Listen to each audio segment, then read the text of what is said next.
چې کم سړی د روټۍ نه مخکې لاس انځي او رستو ته نه لاس انځي هر څومره قرضی الله به قرضه ختم کړي.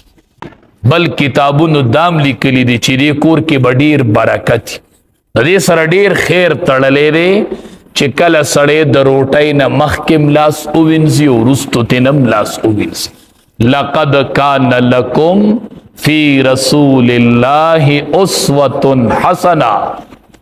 داسې هر یو طریقه هر یو کار چې کوي نو په طریقه د رسول الله صلی الله علیه وسلم الله به کامیابی شته نه.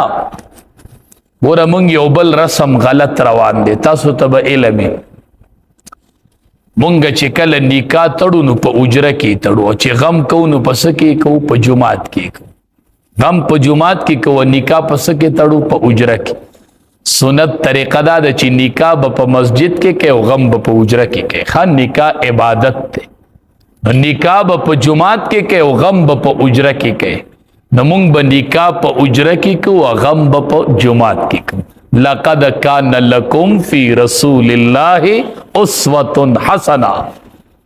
بل مونږ نکاح کې یو بل د شریعت خلاف چې کله نکاح تړلو ټیم شي د نکاح نو یو دوه درې تنه رادنده شي، څه چل سله دنده شو، وی نکاح تړو که نه؟ ښه ولې؟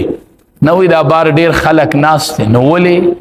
نه وی د دې په مخ کې به د جینۍ نوم اغستی شي. ښه ته داسې غیرتي راغلی. د دواړو جهانو سردار فرمایي نکاح به علی الاعلان کوئ، نکاح به پټه نه تړئ. ښه، نکاح به علی الاعلان تړئ. تاسو کوړي مدرسه لیدلی چې کله فارغیږي دا طلبه نو د بعضې علماو پکې نکاح کنه، شیخ ادریس صاحب دامت برکاتهم العالیه ول نکاح تړي کنه، 6,000 خو طلبه ناس د هغې په مخ کې وایي پلان کوي د پلان کې لور مونږ پلان کې د پلان کې زوی ته وایي که نه وایي. نو د 6,000 د 7,000 خلکو په مخ کې نوم علي کنه، دا د شریعت موافق دی او نکاح پټ تړل دا د شریعت مخالف. لقد کان لکم فی رسول الله اسوة حسنه. قرآن یو آیات کې ډیر لوی معنی پرته وي. نو نکاح به علی الاعلان تړي، دا د شریعت حکم دی او دا د نبی علیہ السلام طریقه و چې نکاح به کوله وتړله.